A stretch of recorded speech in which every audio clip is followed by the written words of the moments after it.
Top 1. The Sea Peoples. In 1177 BCE, along the fortified shores of the Nile Delta, Egyptian scribes recorded a crisis unlike any they had seen before.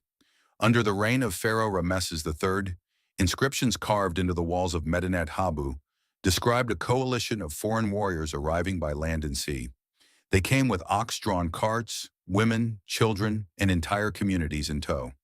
They were not raiders, they were moving civilizations.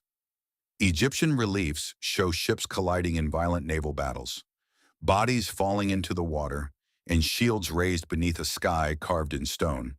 The records name them collectively as the Sea Peoples. And then, almost as suddenly as they appear, they disappear. The Egyptian accounts portray them as a force capable of toppling entire kingdoms across the eastern Mediterranean. Archaeological layers from Anatolia to the Levant show widespread destruction dated to the same narrow window of time. Cities burned, trade routes collapsed, bronze supply chains fractured. The late Bronze Age system, once interconnected and stable, unraveled within decades. Yet the very coalition blamed for this collapse left behind no identifiable homeland, no enduring capital, and no unified language. Excavations in coastal Canaan reveal material culture shifts that some scholars attribute to migrating Sea Peoples groups.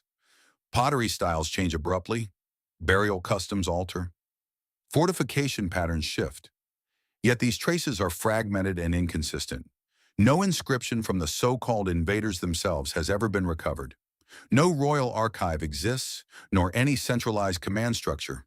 Only references written by those who fought them remain. Egyptian records claim a decisive victory, with reliefs showing captured enemies, bound and humiliated.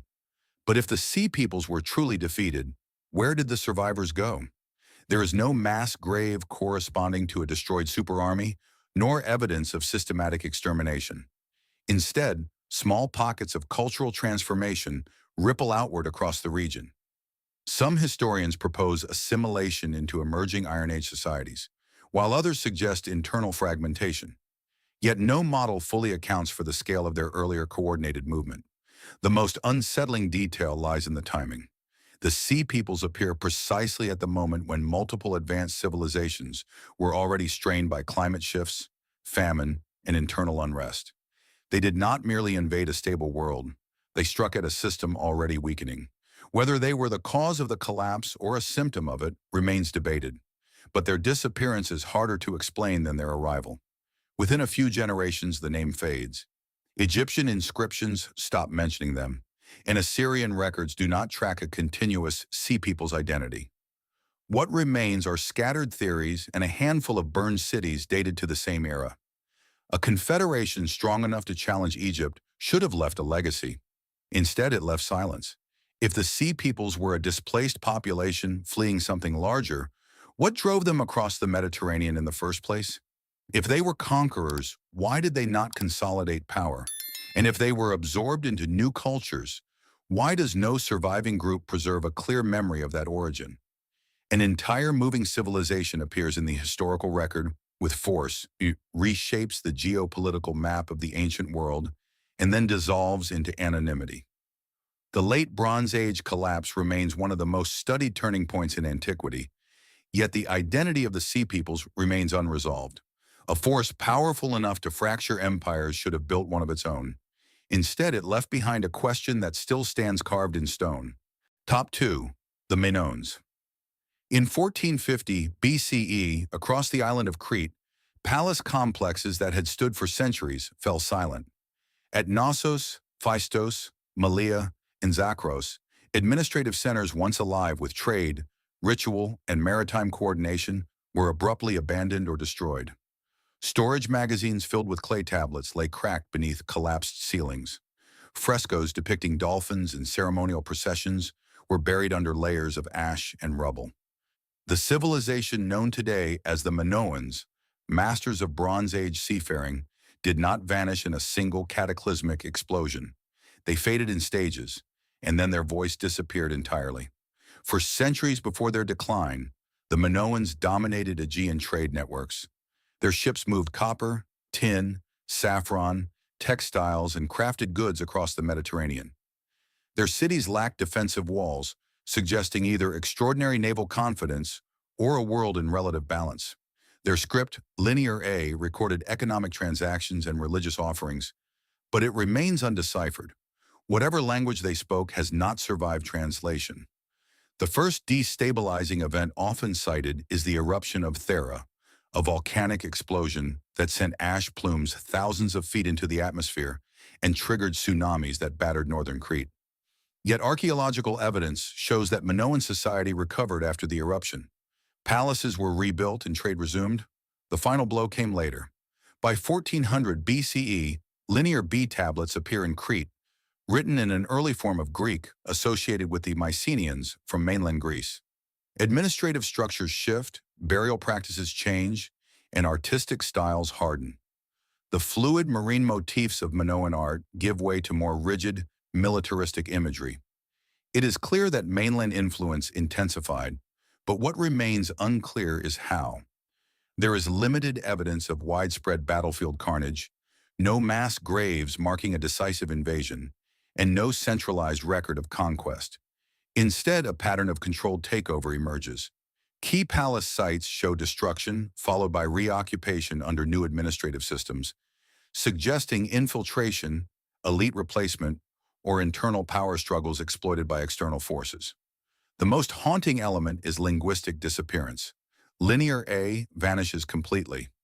Unlike Linear B, which scholars eventually deciphered, Linear A has resisted every attempt at translation. Without understanding the script, the inner worldview of the Minoans remains sealed. Their religious practices, political organization, and self-identity are filtered through later interpretations. They become a shadow civilization reconstructed from pottery shards and fresco fragments. Genetic studies suggest continuity among Cretan populations, implying that the people did not vanish biologically. What dissolved was cultural autonomy. The transition from Minoan to Mycenaean Crete appears swift within the archaeological record. A maritime network that once defined the island's identity is replaced by integration into a mainland power system. Some researchers propose that the Minoans were weakened economically before Mycenaean dominance took hold, while others suggest internal fragmentation between regional elites. Yet the absence of explicit transitional documentation leaves room for speculation. A civilization advanced in architecture, trade logistics, and artistic expression did not collapse into primitive obscurity. It was overwritten. When the Mycenaean world itself collapsed a few centuries later, Crete entered another phase of instability. By then, the original Minoan voice had already been erased. Their myths survive indirectly in later Greek legend, reframed through stories of labyrinths and monstrous kings. But legend is not language, and myth is not record. If the Minoans were absorbed rather than annihilated, why does no clear hybrid identity persist in early Greek accounts? Why does Linear A not evolve gradually into another script? Cultural transitions typically leave footprints, but in Crete, the footprints are faint. A civilization that mastered the sea, built multi-story palaces without fortifications, and coordinated complex trade systems did not end in fire alone. It ended in silence. Top 3. The Hattans. In the early 2nd millennium BCE, long before the Hittite Empire carved its name into the stone records of Anatolia, the land was known as Hatti. It was not a title imposed from outside. It was the name of the people who lived there. The Hattians occupied central Anatolia, building fortified settlements across rolling plateaus and river valleys. They left behind temples, ritual objects, and fragments of a language that would later survive only in borrowed form. And then, within a few generations of contact with an incoming Indo-European power, their identity dissolved. By 1650 BCE, Hittite rulers had established dominance over much of the region. Yet in early Hittite texts, the term Land of Hatti continued to be used. This detail is often overlooked. The conquerors adopted the geographic name of the conquered. They inherited sacred sites, deities, and ceremonial traditions. But they did not preserve the language. Hattian speech survived only in ritual contexts, embedded within Hittite religious texts, like fossilized remnants of an older world. The Hattian language itself remains poorly understood. It was not Indo-European and does not align cleanly with neighboring linguistic families. Most of what is known comes from Hittite transcriptions of ceremonial chants and invocations. There are no extensive Hadean archives, and no royal inscriptions written in their own script have been discovered. If such archives existed, they did not survive the transition of power. Archaeological layers show continuity in settlement patterns. There is no sweeping evidence of mass slaughter, and fortifications were not uniformly destroyed. Instead, administrative control shifted, elite authority changed hands, and religious centers were repurposed. It appears less like annihilation and more like absorption. Yet the speed at which Hadean linguistic identity vanished is striking. In many historical transitions, conquered populations retain elements of their language for centuries. Loanwords persist and dialects blend. But in Anatolia, Hadean speech receded into liturgical use and then into obscurity. By the height of Hittite imperial power, the Hadeans existed more as a memory than as a people. Some scholars suggest that the Hittites integrated Hadean elites into their political structure, while others propose demographic imbalance, with Indo-European populations gradually becoming dominant through migration. But the archaeological record offers no clear demographic break large enough to explain complete cultural replacement. The genetic continuity of Anatolian populations across millennia complicates the narrative of simple displacement. What makes the disappearance unsettling is not violence, but erasure. The Hittites preserved Hadean gods, ritual formulas, and sacred geography. They acknowledged a past, yet they did not preserve the independent voice of the people who first named the land. When the Hittite Empire later collapsed during the wider Late Bronze Age crisis, successor states emerged across Anatolia and Syria, but none identified themselves as Hadean. The name remained attached to the territory, not to a living culture. If the Hadeans were assimilated peacefully, why does their language not echo more strongly in subsequent Anatolian dialects? If they resisted, where are the defensive layers marking prolonged conflict? The evidence suggests neither complete destruction nor seamless integration. It suggests a controlled transition in which political dominance quietly rewrote identity. The land kept its ancient name, but the people who gave it that name faded behind the script of those who replaced them. Top 4. The Philistines. In 604 BCE, Babylonian forces under King Nebuchadnezzar II swept through the southern Levant. Cities that had stood for centuries fell one by one. Among them were Gaza, Ashkelon, Ashdod, Ekron, and Gath, the 5 city-states historically associated with a people known as the Philistines. Within decades of this campaign, references to the Philistines as a distinct ethnic and political group vanish from Near Eastern records. They do not reappear. For centuries prior, the Philistines had been a formidable presence along the Mediterranean coast. Egyptian inscriptions from the reign of Ramesses III describe battles against a group called the Peliset, widely associated with the Philistines. Archaeological layers from the 12th century BCE reveal new pottery styles, architectural changes, and dietary patterns in the coastal Levant. Pig consumption increases and Aegean-style ceramics appear. The evidence suggests a migrating population with connections to the wider Mediterranean world. The Philistines built fortified cities, developed ironworking expertise, and engaged in sustained conflict with neighboring Israelite kingdoms.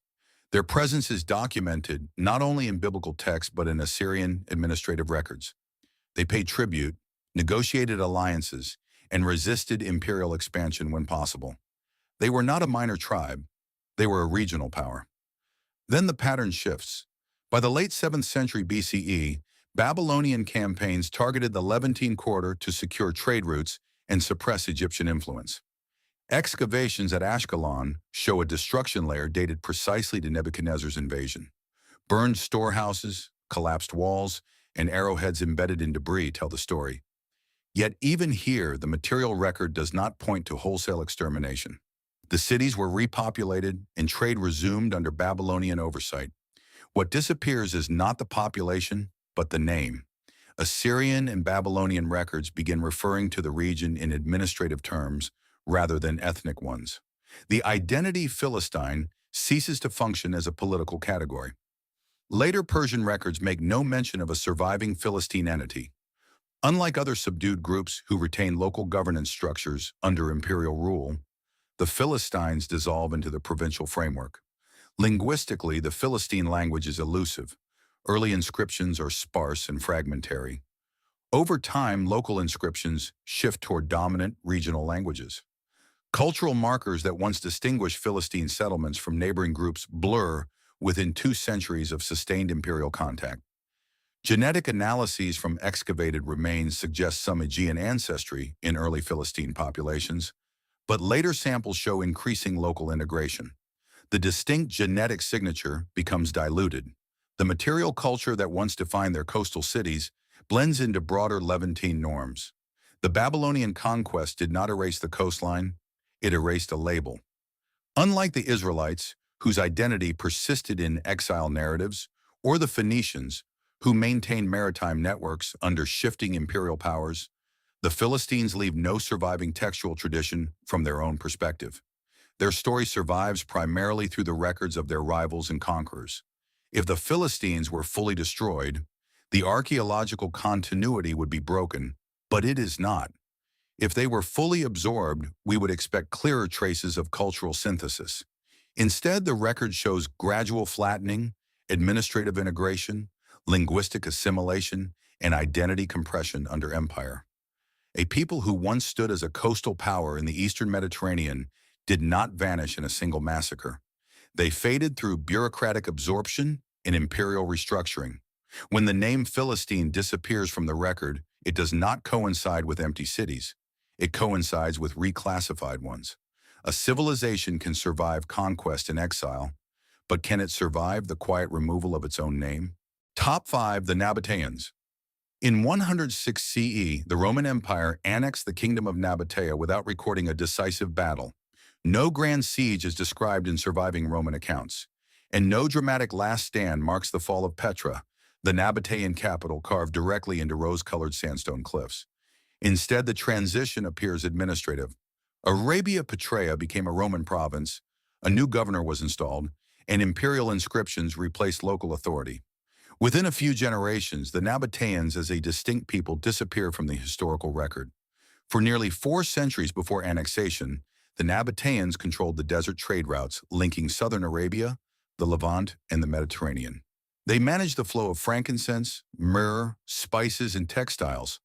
Their wealth funded monumental architecture carved with precision into sheer rock faces. They engineered complex water management systems capable of sustaining urban life in an arid environment receiving less than 6 inches of annual rainfall. Cisterns, dams, and channels turned desert into controlled infrastructure.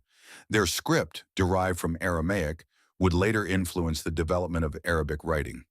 Inscriptions reveal royal lineages and dedications to deities such as Dushara and Al-Uzza. The Nabateans were not an isolated tribe. They were a literate, economically strategic kingdom positioned between empires.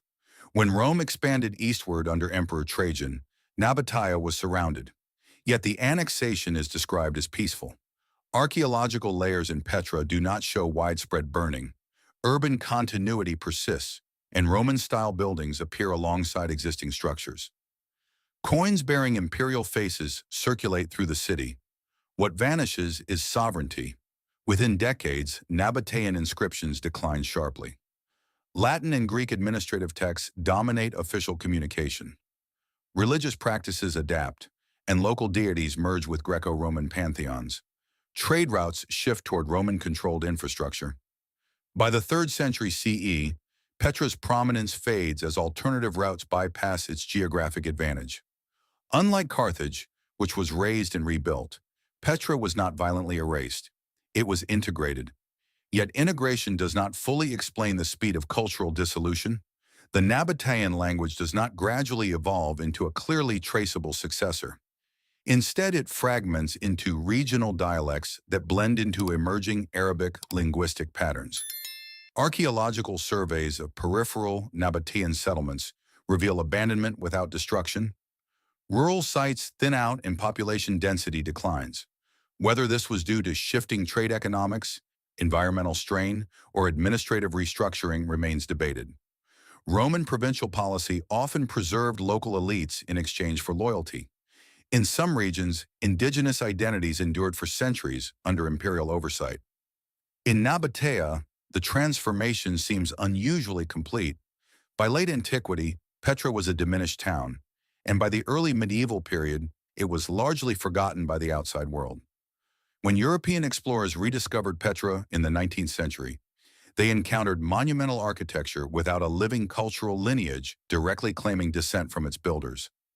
The Bedouin tribes of the region preserved oral traditions about ancient inhabitants, but the Nabateans themselves existed only in inscriptions carved into stone.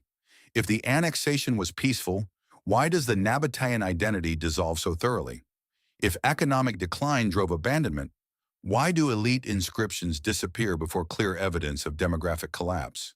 Cultural erasure often leaves tension points, but here, the transition appears almost seamless.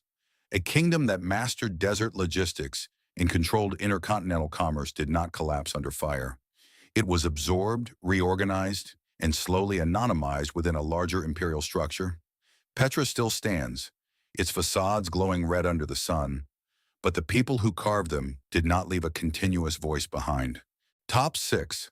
The Nuragic Sardinians.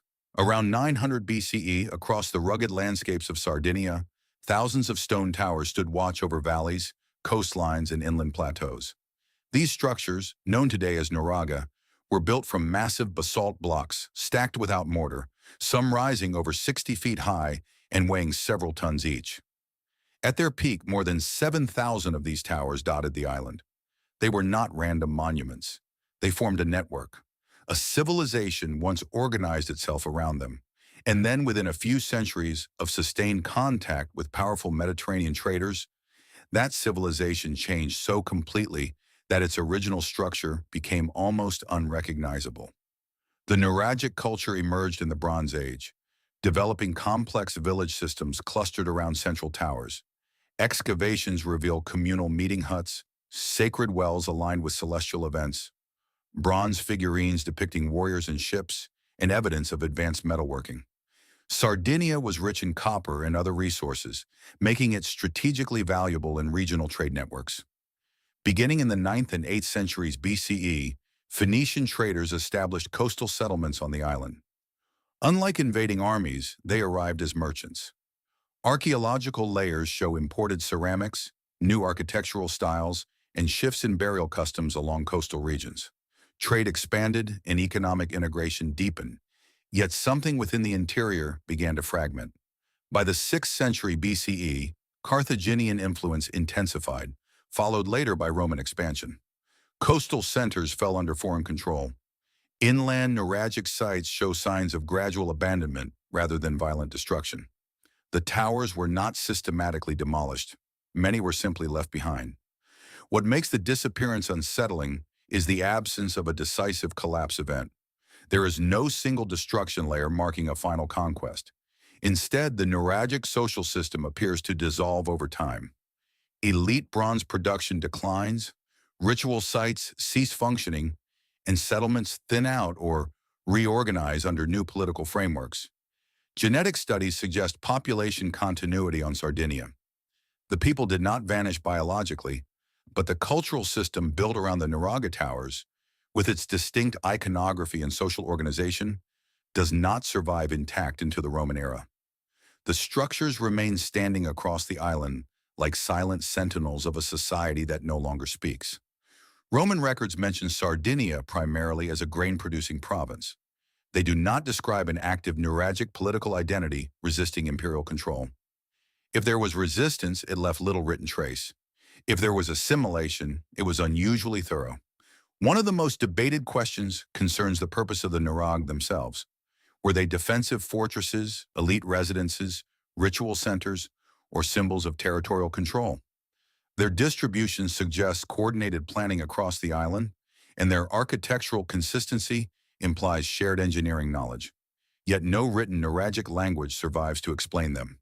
When foreign trade networks intensified, Sardinia became part of a wider Mediterranean economy. That integration brought wealth and exchange, but it also shifted power structures toward coastal hubs aligned with external empires. Inland tower communities may have lost their economic leverage. Over time, the social logic sustaining the Nuragi network eroded. The towers still rise from the landscape, weathered but intact. They were not destroyed, they were outlived.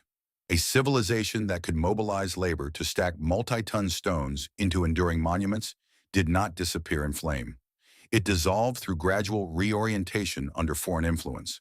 The people remained, but the system that defined them did not. If contact with Mediterranean superpowers brought opportunity, why did the Nuragic identity fade instead of adapting visibly? Why do the towers remain without a living tradition directly claiming their builders? Across Sardinia, the stones stand in quiet formation, as if waiting for a society that no longer gathers beneath them. Top 7. The Elamites in 647 BCE. The Assyrian king Ashurbanipal launched a campaign deep into the lands east of Mesopotamia. His inscriptions describe the destruction of Susa, the Elamite capital. Temples were looted, royal tombs were opened, and statues of gods were carried away. Ashurbanipal boasted that he swept Susa like a flood and turned its sacred spaces into ruins. It was a message meant to terrify neighboring powers. But even after this devastation, Elam did not vanish immediately. What followed was stranger than simple conquest. For over 1,000 years, the Elamites had existed as a political and cultural force in what is now southwestern Iran. Their kingdom interacted continuously with Sumer, Akkad, Babylon, and Assyria. At times they were adversaries, at times allies. They possessed their own language, unrelated to Semitic or Indo-European families, and developed a writing system that evolved from Proto-Elamite to Linear Elamite and later cuneiform adaptations. Administrative tablets, royal inscriptions, and economic records confirm a structured state apparatus. After the Assyrian destruction of Susa, the region experienced instability. Yet within decades, new Elamite rulers reappear in scattered inscriptions. The society was damaged but not erased. Then in the 6th century BCE, another power rose. The Persians under Cyrus the Great absorbed the region into what would become the Achaemenid Empire. Unlike Assyria, Persia did not boast of annihilation. Instead, Elam became one of the core administrative centers of the empire. Susa was rebuilt and transformed into a royal residence for Persian kings. Elamite scribes were employed in imperial administration. In fact, thousands of clay tablets from Persepolis are written in the Elamite language, used as a bureaucratic medium. And yet, despite this integration into the heart of a superpower, the Elamite identity fades from historical record. After the early Achaemenid period, references to Elamites as a distinct ethnic or political entity decline sharply. Their language disappears from administrative use and leaves no clear descendant. Unlike Akkadian, which influenced later Semitic languages, Elamite vanishes almost completely. Archaeological continuity suggests population persistence. Settlements continue under Persian rule, and there is no evidence of demographic collapse comparable to earlier Assyrian devastation. Instead, what dissolves is the cultural boundary. Some scholars argue that Elamite elites merged into Persian aristocracy, while others suggest that administrative centralization under Persia rendered local identities secondary. But even under empire, many groups retained recognizable traditions. The Elamites do not. The most puzzling element is linguistic extinction. Elamite was used extensively in early Achaemenid bureaucracy. It was not a marginal dialect, it functioned at the highest levels of governance.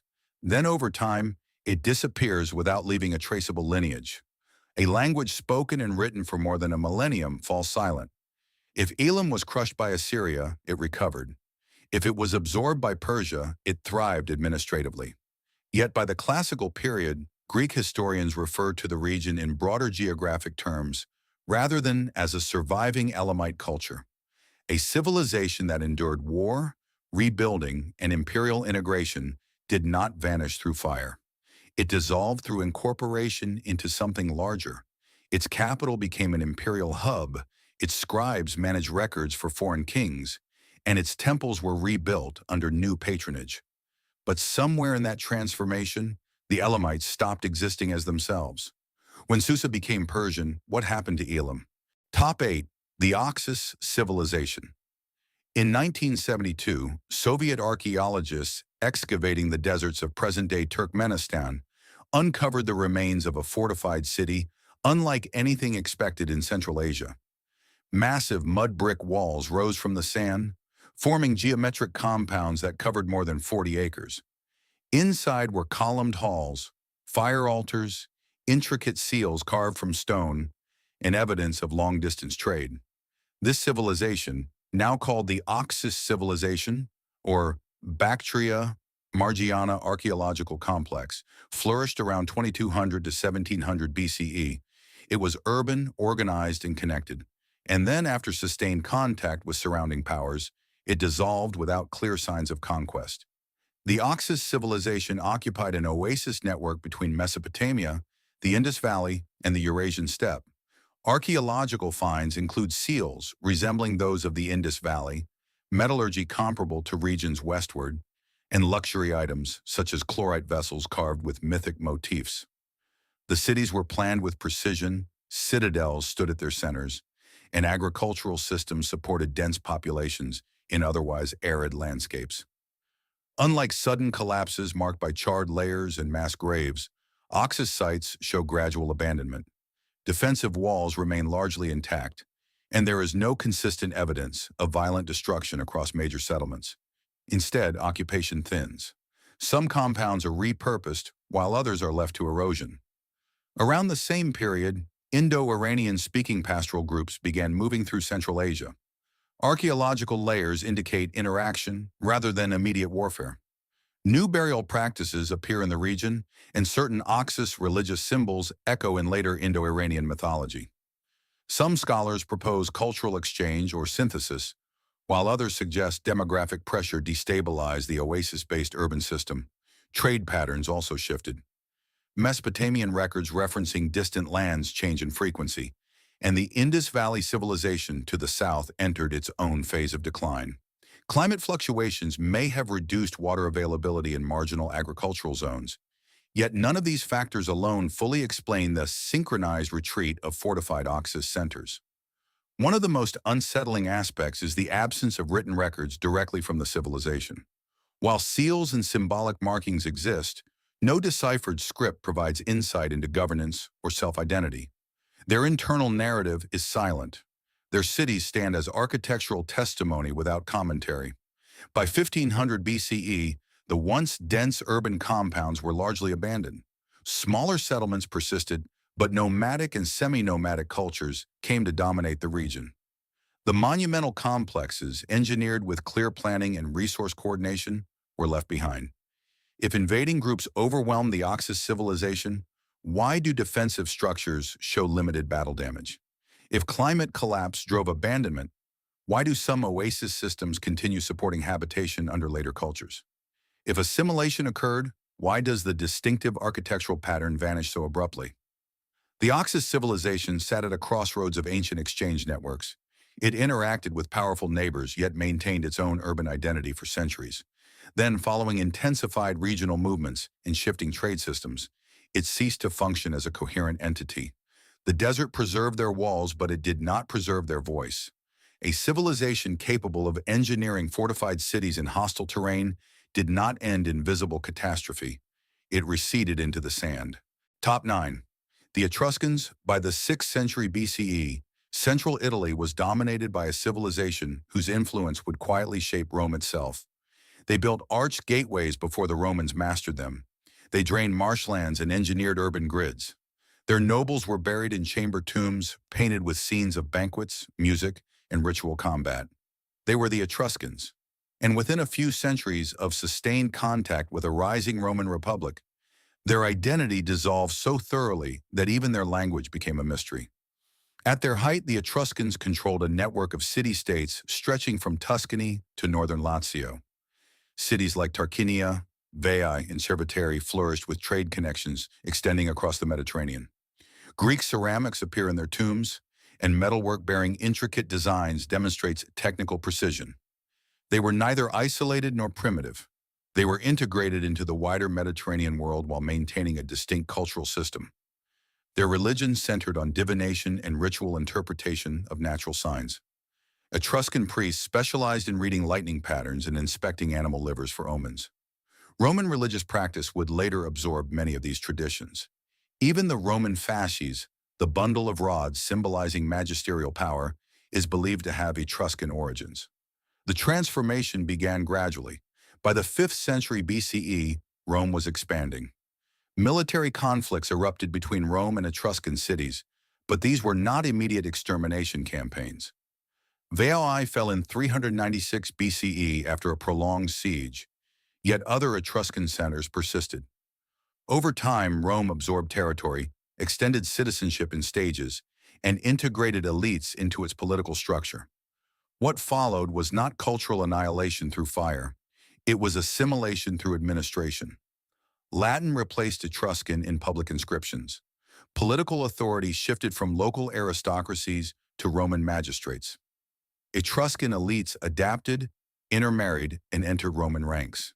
The most haunting remnant is the language. Thousands of inscriptions survive, carved into tomb walls, etched on bronze mirrors, and engraved on sarcophagi. Yet Etruscan remains only partially understood. It does not belong to the Indo-European family and stands linguistically isolated. Scholars can read the letters but struggle with the grammar and vocabulary beyond formulaic funerary phrases. Unlike Greek, which continued to thrive under Roman rule, or Hebrew, which persisted despite exile, Etruscan ceased to be spoken by the 1st century BCE. Roman writers mention it as an archaic curiosity. Within a few generations, it was no longer a living tongue. Archaeological continuity suggests that the people did not disappear, and genetic evidence points to population stability in the region. What vanished was the distinct Etruscan political and linguistic identity. Roman historians later framed early Roman kings, such as Tarquinius Priscus and Tarquinius Superbus, as Etruscan. But these narratives were filtered through Roman perspective. The irony is stark. Rome inherited Etruscan engineering, religious systems, and political symbols. Yet Rome also rewrote the narrative, positioning itself as successor rather than absorber. If the Etruscans were militarily crushed, why do many of their cities show gradual transformation rather than total destruction? If they were willingly absorbed, why did their language vanish instead of evolving into a recognizable descendant? And if their elite integrated into Roman society, why did no preserved Etruscan historical tradition survive independently? Their tombs remain intact beneath the hills of Tuscany, painted with vivid scenes of life and ceremony. Their script lines stone walls in neat, unreadable rows. A civilization that shaped Rome did not end in spectacle. It ended in quiet replacement. Rome endured, and the Etruscans became a footnote beneath it. Top 10. The Indus Peripheral Tribes. In 1901, during the early excavations of what would later be identified as Mohenjo-Daro, British archaeologists uncovered a city planned with unsettling precision. Streets aligned on a grid, drainage systems ran beneath stone-covered avenues, and brick dimensions followed standardized ratios across hundreds of miles. This was not a loose tribal settlement, it was a civilization. And yet by 1900 BCE, the urban centers of the Indus Valley began to empty. Not in flames, not under siege. They were abandoned. While attention often focuses on the major cities, the most mysterious disappearances occurred in the peripheral settlements. Smaller fortified towns along trade corridors and river branches declined almost simultaneously. Excavations show thinning occupation layers, houses subdivided into cramped compartments, and standardized bricks replaced by irregular local materials. Administrative seals become scarce, and then silence. The Indus script remains undeciphered. Hundreds of seals bear compact inscriptions, rarely more than 5 or 6 characters long, but no bilingual key has ever been found. Without understanding the language, the internal logic of decline remains sealed. Around the same period, archaeological evidence indicates movements of Indo-Aryan-speaking pastoral groups into the northwestern subcontinent. The degree of interaction remains debated. Some layers show cultural blending, while others show abandonment without clear signs of violent conquest. Climate shifts are often cited. River systems that once fed the urban core altered course. The Gagar-Hakra River, associated by some with the mythical Saraswati, gradually dried. Trade with Mesopotamia declined. But environmental stress alone does not fully explain the synchronized withdrawal of multiple peripheral sites. What is striking is the lack of mass graves, burn layers, or widespread weapon damage in most Indus cities. Unlike other Bronze Age collapses, there is no clear battlefield signature. Instead, populations appear to have dispersed into smaller rural communities. Urban density dissolved into village networks. Yet something fundamental vanished. The standardized weights and measures disappear, long-distance trade seals stop circulating, and the script ceases entirely. It does not evolve into a traceable successor. It stops. Peripheral tribes and satellite communities would have been the first to experience stress from changing trade flows and demographic pressures. Their decline precedes or parallels the weakening of the urban core. When those outer nodes faltered, the centralized system may have lost cohesion. Genetic studies show continuity between ancient Indus populations and later South Asian groups. The people did not vanish biologically, but the civilizational structure built around cities like Mohenjo-Daro and Harappa did not survive intact. If invading groups overran the cities, why are fortifications largely intact? If drought forced migration, why do some settlements remain habitable under later cultures? If assimilation occurred, why does the script vanish without transition? The Indus civilization did not leave behind royal victory inscriptions or catastrophic destruction layers. It left behind abandoned wells, orderly streets, and a language no one can read. A society capable of engineering multi-story brick cities, managing waste systems, and coordinating trade across hundreds of miles did not collapse in spectacle. It receded. Its people blended into future populations, and its genetic line continued. But its civilizational identity dissolved at the moment new movements reshaped the subcontinent. The cities remain as archaeological footprints, but the voice that once governed them does not. These vanished tribes and civilizations reveal a pattern that is far more unsettling than open warfare. The Sea Peoples, the Minoans, the Hattaians, the Philistines, the Nabateans, the Nuragic Sardinians, the Elamites, the Oxus builders, the Lapita navigators, and the Indus peripheral communities did not always fall beneath obvious catastrophe. In many cases, their populations endured. Their cities were not always burned. Their bloodlines did not vanish. What disappeared was something less visible but far more permanent. Identity. Across continents and centuries, the pattern repeats. Contact with a more centralized, militarized, or economically dominant civilization does not always produce immediate annihilation. Instead, it produces absorption, administrative restructuring, linguistic replacement, religious reinterpretation, and trade dependency. The conqueror does not always erase the body, it erases the name. In nearly every case, the silence begins in the archive. Scripts go undeciphered or cease entirely. Ethnic labels vanish from imperial records. Peripheral settlements thin out before urban centers collapse. Cultural markers fragment and dissolve into broader regional norms. The physical evidence suggests continuity, but the historical identity does not. This pattern challenges the traditional image of conquest as fire and sword. In these cases, collapse often occurred through integration, economic redirection, or gradual restructuring under stronger systems. The result was not empty land, but rewritten memory. If civilizations can disappear without mass graves or smoking ruins, then collapse is not always visible in stone.